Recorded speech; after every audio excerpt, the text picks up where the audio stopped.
I have been so sick of the pre-draft rumors, speculation, the Bijan Robinson at number 9. I can't hear any more of it. I want to turn my social media off for 7 more days until the actual draft. I don't think it's as random or speculative as everyone wants to make it out to be. What do you think?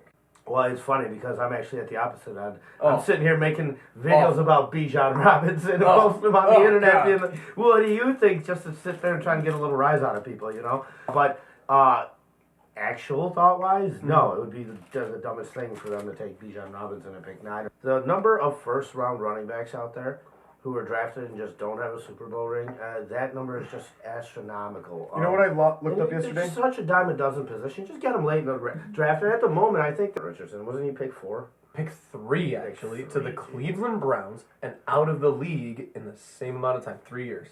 Yeah, that's Out of the league in 3 years.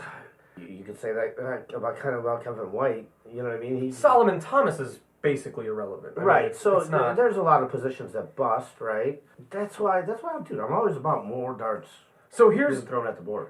I agree with you 100%, and here's why I'm frustrated.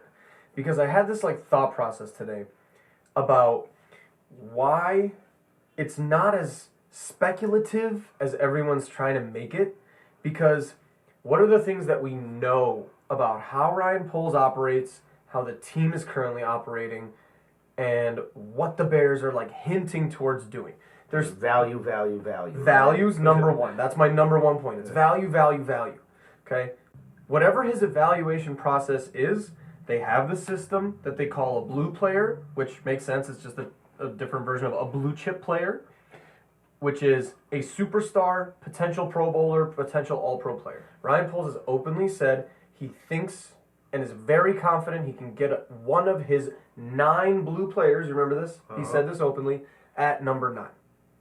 So whoever that is, I don't care. If in his mind the last blue player he has is Bijan Robinson, I can live with it.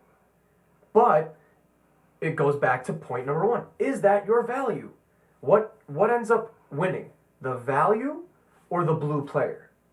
And so he's not been shy about this. And then again, he talks about asset acquisition. He's trading back. He's open to trading back some more. So I'm sick of seeing Bijan Robinson, Jackson Smith, and Jigba. That is not a value pick. If it's his blue player, I understand. I don't think he owes anybody an explanation as to who he picks and why. But if you almost contradict yourself taking a running back at 9. Hopefully, Jalen Johnson can have a career high year this year, but otherwise, when it comes to contract time, I don't really know if you're keeping either of those guys. So drafting one this year may not be a bad option either. That's what I'm saying. There's so many roads the Bears could go where it would make sense.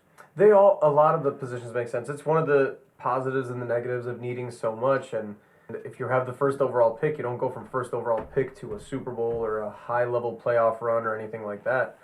But the thing that frustrates me is the speculative drafting of what's going to happen and everything like that. If Jalen Carter is your best available player at 9, you take Jalen Carter.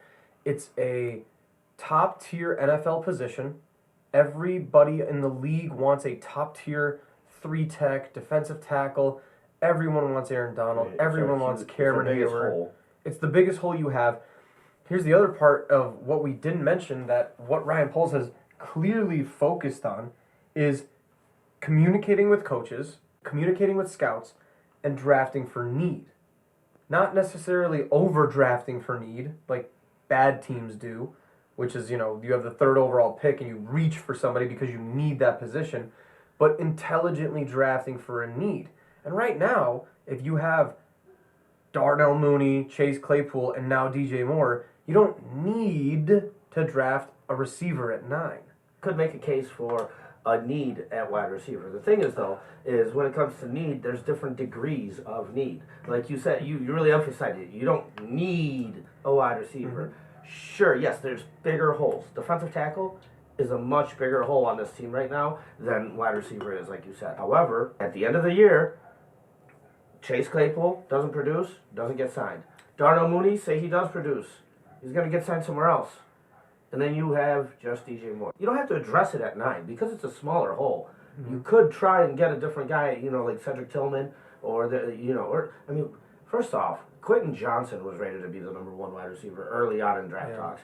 Jordan Addison is out there still. I mean, these are all highly rated guys. You may be looking at, at a guy like Paris Johnson Jr. if he's available and taking him and jumping on that. And, I mean, if Jalen Carter's there, like you said, it's going to be hard to pass up. Yeah. However, if you can sit there and if the next guy after Jalen Carter is not that big of a drop off, and you truly think that due to your scouting and everything like that, then you may be better off going offensive tackle really early, and then maybe addressing some of those defensive needs in the second round. I think we're saying the same thing in different ways, but what it is that frustrating is like the pretty picks or the fun picks. We're not or the drafting sexy Bijan picks. Robinson. Come on. If you draft Bijan Robinson at 9, you better be so sure.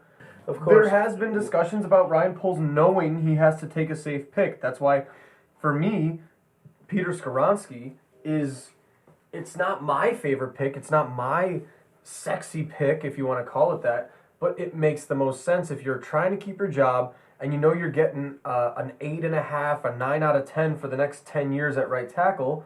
I don't blame you